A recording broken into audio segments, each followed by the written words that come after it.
এই এখানে কেউ হাজী সাহেব আছেন? একজন হাত তুলুন তো। হাজী সাহেব কেউ আছেন এখানে?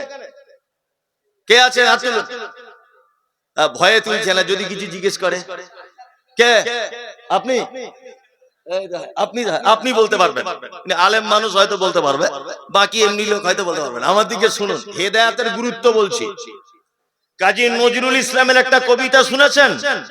মসজিদের ওই পাশে আমার কবর দিও ভাই, মসজিদের ওই পাশে আমার কবর দিও ভাই, যেন গড়ে থেকে মুয়াজ্জিনের আজান শুনতে পাই, মসজিদের ওই পাশে আমার কবর দিও ভাই।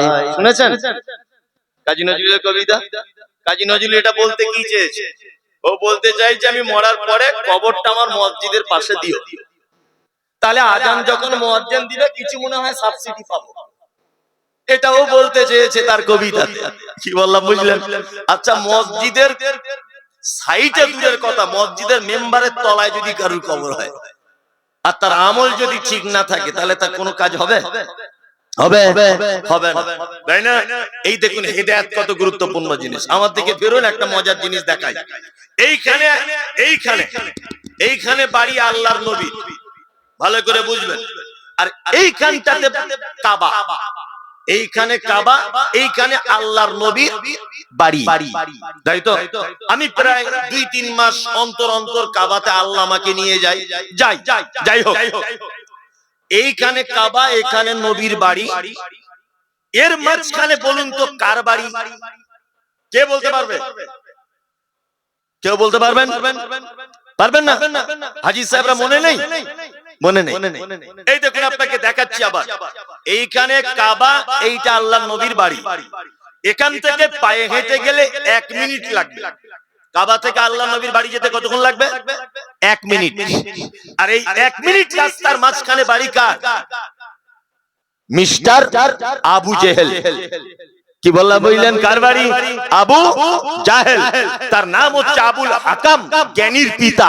তার মূর্খতার কারণে, অজ্ঞতার কারণে আল্লাহ নবী সাল্লাল্লাহু আলাইহি ওয়াসাল্লাম নাম দিয়েছিলেন আবু জাহেল। ভালো করে শুনুন, আবু জাহেলের বাড়ি থেকে 30 সেকেন্ড দূরে বাড়ি আল্লাহর নবীর। আবু জাহেলের বাড়ি থেকে 30 সেকেন্ড দূরে পৃথিবীর শ্রেষ্ঠ জায়গা, তার নাম কাবা বাইতুল্লাহ, আল্লাহর ঘর কাবা, তাই তো? আচ্ছা বলুন, আল্লাহর নবীর পাশে বসবাস করলেন, কাবার পাশে বসবাস করলেন কে? আবু জাহেল। হেদায়েত পেয়েছিল? পাইনি। তার মানে বুঝতে পারা যাচ্ছে, আমরা পাড়া গ্রামে বলি লোকটা মসজিদের পাশে বাড়ি তবুও নামাজ পড়ে না। বলি কি বলি না অনেক সময়? আরে মসজিদের পাশে বাড়ি বলি যে নামাজ পড়বে, তার কোনো গ্যারান্টি নাই। তাই যদি হতো মসজিদের পাশে বাড়ি বলি লোকটা যদি মুসল্লি হতো, তা কাবার পাশে বাড়ি আবু জেহেল ও বেঈমান হলো কেন? মসজিদের পাশে বাড়ি বলি লোকটা নামাজি হবে, তার কোনো গ্যারান্টি নাই, কোনো গ্যারান্টি নাই। শিক্ষিত মানুষদের হাতে হেদায়েত থাকে না। আপনাকে জ্বলন্ত প্রমাণ দেখায়। আমাদের ভারতবর্ষের মুম্বাইয়ে বাড়ি একটা ছেলে, তার হাতে হাত দিয়ে অজস্র মানুষ ইসলাম গ্রহণ করছে। পৃথিবীর কোন বিদ্যা নেই যে তার কাছে খণ্ডন করবে, তার কোনো কথা কেটে দিবে। কোন প্রশ্ন নেই যে সে তার উত্তর জানে না। বলুন তো লোকটার নাম কি? ডাক্তার জাকির নায়েক। নামের আগে তার টাইটেল ডাক্তার। আর বাংলাদেশের একটা ডাক্তার আছে, তা ময়মনসিংহ জেলাতে বাড়ি, নাম তার ডাক্তার তসলিমা নাসরিন। এও ডাক্তার, ও ডাক্তার। বলুন তো দেখি হেদায়েত পেয়েছে কে? জাকির নায়েক। আর ও বদমাইশ মহিলা আল্লাহর নবী খাদিজা আয়েশার ব্যাপারে খারাপ কথা বলেছে। কি বললাম বুঝলেন? তার মানে বুঝতে পারা যাচ্ছে শিক্ষিত হলেও হেদায়েত পাওয়ার কোন রাস্তা নাই। আরো মজার কথা আপনাকে বলি, এক বিছানার বালিশে মাথা দিয়ে ঘুমাতো, এক বিছানায় বালিশে মাথা দিয়ে ঘুমাতো, এক জায়গায় রাত কাটাতো। একজন হেদায়েত পেয়েছে আর একজন পায়নি। একজনের নাম মিস্টার ফেরাউন, আর একজনের নাম আসিয়া। আসিয়ার কথা আল্লাহ কোরআনে নোট করেছে, তার বুদ্ধিমত্তা, তার ঈমানদারিতা, আল্লাহর প্রতি তার অটুট বিশ্বাস, এই ব্যাপারে আল্লাহ সুবহানাহু ওয়া তাআলা সারা পৃথিবীর নারী পুরুষকে উদাহরণ হিসাবে আসিয়ার কথা পেশ করেছেন। কি বলেছেন? জারাবাল্লাহু মাসালাল লিল্লাযিনা আমানু ইমরাআতা ফিরাউন ইয ক্বালাত রাব্বি বিলি ইমদাকা বাইতান ফিল জান্নাত ওয়া নাজ্জিনি মিন ফিরাউনা ওয়া আমালিহি ওয়ানাজ্জিনি মিনাল কওমিজ জালিমিন। আল্লাহ বলছে, পৃথিবীর মানুষ, ও পৃথিবীর মানুষ শোনো, ফেরাউনের স্ত্রীকে আমি দৃষ্টান্ত হিসাবে পেশ করলাম। ফেরাউনকে বলা হয় লৌহ শলাকাধারী, মানে অপরাধীদেরকে কাঠের উপরে শুইয়ে দিয়ে হাতে আর পায়ে পেরেক মেরে দিত। নাম তার কি? ফেরাউন। ফেরাউন যখন এক পর্যায়ে বলল আনা রাব্বুকুমুল আলা, আমি হলাম তোমাদের আল্লাহ, সে যুগের সব মানুষ মেনে নিল, একজন মানতে পারলো না। তার নাম হচ্ছে আসিয়া। ঘর মে আগ লাগি হ্যায় ঘর হি কি চিরাগ সে, বাড়িতে আগুন লেগেছে বাড়ির বাতিতে, ঘরের 70 বিভীষণ। বিবি আসিয়া বলছে আমি তোমাকে আল্লাহ বলে মানি না, পৃথিবীর সব মানুষ মেনে নিল, আমি তোমাকে আল্লাহ বলে মানি না, অসম্ভব ব্যাপার, তোমাকে মানতে পারবো না। ফেরাউন তখন তাকে কাঠের উপরে শুইয়ে দিল, হাতে পায়ে পেরেক মারছে, অত্যাচার শুরু হয়েছে। তখন ফেরাউনের স্ত্রী আল্লাহকে ডেকে বলছেন কি? রব্বি বিনি লি ইনদাকা বাইতান ফিল জান্নাত। সুবহানাল্লাহ। আল্লাহর দিকে মুখ করে বলছেন, আল্লাহ আমি তোমার কাছে কিছু চাই না, আমি একটা ছোট্ট জিনিস চাই, সেটা হচ্ছে জান্নাতে তোমার কাছাকাছি আমার জন্য একটা ঘর তৈরি করে দিও। সুবহানাল্লাহ। কি ঈমান! এক বিছানার বালিশে মাথা দিয়ে শুলো। আসিয়া হেদায়েত পেল, ফেরাউন হেদায়েত পেল না। আমরা অনেক সময় বলি দেখো হুজুরের বউ বোরখা পরে না, বলি না? বক্তার বউ বোরখা পরছে না, ইমাম সাহেবের ছেলে দেখো দাঁড়িয়ে পেচ্ছাপ করছে, আমরা আমার সময় বলি না? চারবারের হাজী সাহেব, হাজী সাহেবের বেটা দেখো সুদে টাকা খায়, ঠিক করছে, টাকা খাচ্ছে। যদি বলছেন কেন? এটা আল্লাহর পক্ষ থেকে ওর হেদায়াত নাই। নবীর বেটা কেনান হেদায়াত পাইনি। আসিয়া ফেরাউনের স্ত্রী আসিয়া হেদায়াত পেয়েছে, স্বামী হেদায়াত পাইনি। পেয়েছে কে? স্ত্রী। আমি বক্তা যতই হই, আমার বউ যে বড় কাপড়ে ঘুরবে তার কোনো গ্যারান্টি নাই। ও বেহায়ার সঙ্গে ঘুরতেও পারে, এটা আমার কোনো হাত নাই। আমি বক্তা, আমার ছেলে দাঁড়িয়ে পেচ্ছাবও করতে পারে, কারণ হেদায়াত আমার হাতে নাই। আমাকে আল্লাহ হেদায়াত দিয়েছে, আমি বক্তা হয়েছি। আমাকে আল্লাহ হেদায়াত দিয়েছে, আমি ইমাম হয়েছি। আমাকে আল্লাহ হেদায়াত দিয়েছে, আমি আলেম হয়েছি। আমাকে আল্লাহ হেদায়াত দিয়েছে, আমি ভালো পরেশগার মানুষ হয়েছি। আমার বেটাকে হেদায়াত আল্লাহ দেয়নি, তো আমি কি করব? আমার কিছু করার আছে? কিচ্ছু করার নেই। তার মানে আমরা কাউকে রাস্তাঘাটে দেখলে বলবো না যে ইমাম সাহেবের ছেলে দাঁড়িয়ে পেচ্ছাপ করছে, করতেও পারে। দাঁড়িয়ে কেন, শুয়ে পড়েও করতে পারে। আল্লাহর হেদায়েত দেয়নি, ইমাম সাহেব কি করে? বলছে মৌলভী সাহেবের বউ বোরখা পড়ে না, মেলাতে ঘুরছে, ঘুরতেও পারে। কোন নবীর স্ত্রী জাহান্নামে যাবে? আপনারা তো কিছুই জানেন না। লূত আলাইহিস সালামের স্ত্রী কোথায় যাবে? জাহান্নামে যাবে। তা আমাদের থেকে নবীদের ঈমান বেশি ছিল না কম ছিল? আমাদের থেকে নবীরা বেশি জ্ঞানী ছিল না কম জ্ঞানী ছিল? বেশি জ্ঞানী। তা লূত আলাইহিস সালাম নিজের স্ত্রীকে হেদায়েত করতে পারলো না কেন? কেন তার স্ত্রী জাহান্নামে যাবে কেন? বক্তা বলি যে আমার বউ বোরখা পড়বে, তার কোনো গ্যারান্টি আছে? আমি হুজুর বলে যে আমার ছেলে দাঁড়িয়ে পেচ্ছাপ করবে না, তার কোনো গ্যারান্টি আছে? আলেম বলি যে আমার মেয়ে বেপর্দায় ঘুরবে না, তার কোনো গ্যারান্টি আছে? নাই। ও হেদায়েত করেনি আল্লাহ, তো আমি কি করব? আমি তো আমার স্ত্রীকে বলিনি তুমি বেহায়ার মতো ঘরো। কোন আলেম তো তার ছেলেকে বলে না যে তুমি দাঁড়িয়ে সবার সামনে পেচ্ছাপ করো। কেউ কি তার বাচ্চাকে শিখিয়ে দেয়? বাপ বারবার বলছে, ছেলে মানছে না, হেদায়েত হচ্ছে না, আমি কি করব? ওই জন্য কারো ব্যাপারে মন্তব্য করার আগে, কারো ব্যাপারে কোনো কিছু বলার আগে চিন্তা ভাবনা করে বলবেন। আমরা তো এখন শুধু আলেমদের ভুল ধরতে লাগি, ওর কোনো কাজ নেই সারাদিন।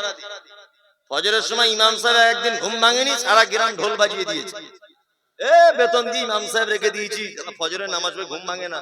আর ও 4টে ষাঁড়ের মতো ছেলে ঘুমাচ্ছে, ফজর আসে না। ষাঁড়ের মতো 4টে ছেলে ঘুমাচ্ছে, কোনোদিন কাউকে বলে না। আর ইমাম সাহেবের একদিন ঘুম ভাঙেনি, সারা গ্রাম ঢোল পিটিয়ে দিয়েছে। টাকা দিয়ে ইমাম রেখেছি, টাকা দিয়ে ইমাম রেখেছি, ঘুম ভাঙবে না কেন? তার নামাজ কি শুধু ইমাম সাহেবের ফরজ, না আপনার বেটাদেরও ফরজ? আপনার বেটাদেরও তো ফরজ।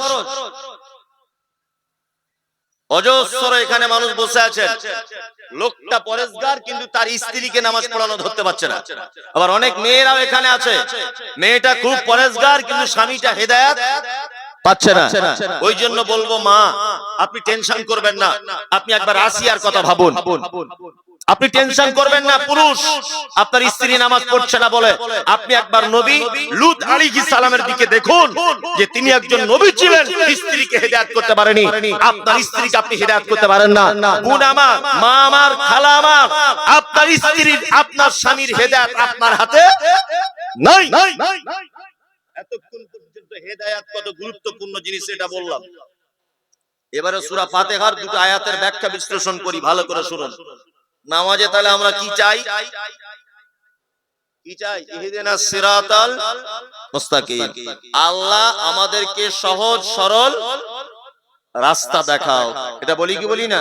বলি। এবার আপনাদেরকে হাসবেন না কেউ, একটা কথা যুক্তি দিচ্ছে আমি, ভালো করে বুঝবেন। আপনাদের গ্রামের মসজিদে ব্যাপারটা বোঝা যাবে না, শহরের মসজিদে কেউ মাঝে মধ্যে নামাজ পড়েন, কলকাতায় যারা কাজে যান বা পাকুড়ে যান বা বিভিন্ন শহরে যারা নামাজ পড়েন, দেখবেন একই মসজিদে অনেক কোয়ালিটির লোক আছে না নেই? কত রকম কোয়ালিটি, দুটো একটা দেখাই আপনাদেরকে। কোন মসজিদে দেখবেন আজান হওয়ার আগে আসসালাতু ওয়াসসালামু আলাইকা ইয়া রাসূলুল্লাহ, আল্লাহু আকবার, আল্লাহু আকবার, আজান, আসসালাতু ওয়াসসালামু আলাইকা ইয়া রাসূলুল্লাহ বলে না? তারপরে আজান দেয়, আজান হয়ে গেল। আচ্ছা, এরকম আজান সব মসজিদে হয়? হয় না। তারপরে ধরে নেন জমাতের টাইম হলো, তাকবীর দিচ্ছে, আল্লাহু আকবার, আল্লাহু আকবার, আশহাদু আল্লা ইলাহা ইল্লাল্লাহ, আশহাদু আন্না মুহাম্মাদার রাসূলুল্লাহ। যখন দেখবেন মুহাম্মদ রাসূলুল্লাহ, তখন কিছু লোক আছে শহরের মসজিদে করে কি করে না, করছে, এরকম চুম্বন দিচ্ছে, এই এক কোয়ালিটির লোক। আবার কিছু লোক আমার দিকে ফিরুন, আল্লাহু আকবার, সিনার উপরে হাত বাঁধছে, সহিহ হাদিস। আবার কিছু লোক আল্লাহু আকবার এখানে বাঁধছে, ভালো করে বুঝবেন। কিছু লোক পায়ে পা মিলিয়ে দাঁড়াচ্ছে, কিছু লোক ফাঁক রেখে দাঁড়াচ্ছে, কিছু লোক ইমাম যখন বলছে গায়রিল মাগযুবি আলাইহিম ওয়ালাদ-দাল্লিন, কিছু লোক বলছে আমিন, আর কিছু লোক বলে না, আর কেউ বলছে চুপ করে আছে, তাই না? অনেক কোয়ালিটি আছে না। এবার কিছু মসজিদ আছে ইমাম সাহেব আসসালামু আলাইকুম ওয়া রাহমাতুল্লাহ, আসসালামু আলাইকুম ওয়া রাহমাতুল্লাহ, আস্তাগফিরুল্লাহ, আল্লাহু আকবার, আল্লাহুম্মা আনতাস সালাম ওয়া মিনকাস সালাম, হয়ে গেল। দোয়া করুন, আল্লাহুম্মা আমিন, রব্বানা আতিনা ফিদ দুনিয়া হাসানা, সবাই মিলে দোয়া করলো।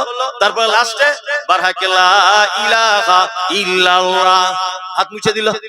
এরকম হাজার কোয়ালিটির লোক আছে না নেই? আছে, আছে। ওই মসজিদে আবার আছে কেউ মাজারে গিয়ে গাঁজা টানে, সেও নামাজ পড়তে ঢুকেছে, কেউ চাদর চড়ায় সে মালও ঢুকেছে, ভালো করে বুঝবেন। তার মানে একই মসজিদে 20 রকমের দলের লোক নামাজ পড়ছে, তাই না?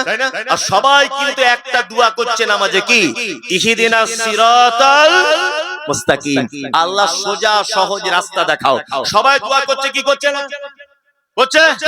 করছে। আচ্ছা বলুন, সবার তো দল আলাদা, সবার দল এক না আলাদা? ভাই তুমি কে? আমি ফুরফুরা। তুমি কে? আমি আজমির। তুমি কে? আমি কাশ্মীর। তুমি কে? আমি ন্যাংটা বাবার ভক্ত। তুমি কে? না আমি কালা বাবার। তুমি কে? না আমি আজমির। তুমি কে? না আমি দেওবন্দি। তুমি কে? আমি আহলে হাদিস। তুমি বলছে আমি ওই অমুক জায়গার ভক্ত। হাজার দল আছে না নেই? আচ্ছা, কিন্তু আপনি তো নামাজে বললেন ইহদিনাস সিরাতাল মুস্তাকিম, আল্লাহ সোজা রাস্তা দেখাও। তা রাস্তা একটাই হয় না, রাস্তা অনেক হয়? একটাই। আচ্ছা বলুন পাকুড় স্টেশন কোন দিকে? হাত দিয়ে দেখান তো একজন। এইদিকে। এখন ধরে নেন এইদিকে পাকুড় স্টেশন, এইদিকে একটা রাস্তা গেছে, এইদিকে একটা গেছে, এইদিকে একটা গেছে, এইদিকে একটা গেছে, এইদিকে একটা। ধরে নেন এখান থেকে 20টা রাস্তা ভাগ হয়েছে। আচ্ছা একটা লোক যদি এই রাস্তাটা দিয়ে চলে তাহলে জীবনে পাকুড় স্টেশনে ঢুকতে পারবে? কিয়ামত পর্যন্ত যদি রাস্তা দিয়ে হাঁটে ঢুকতে পারবে না তো। তাহলে পাকুড় যেতে গেলে কোন দিকে রাস্তা ধরতে হবে? এই দিকেরটা ধরতে হবে, তাহলে পাকুড় যাওয়া যাবে। কেউ যদি এইটা দিয়ে চলে তাহলে যাওয়া যাবে না। যাবে? যাবে না। ওই জন্য আমরা বলি সব রাস্তা বাদ দিয়ে দেন, সব মতবাদ ছেড়ে দেন। আপনি আল্লাহর নবী এবং সাহাবীগণ যে রাস্তা দিয়ে চলেছেন শুধুমাত্র এই রাস্তাটা ধরুন, তাহলে আপনার জন্য জান্নাতে যাওয়া সহজ হবে।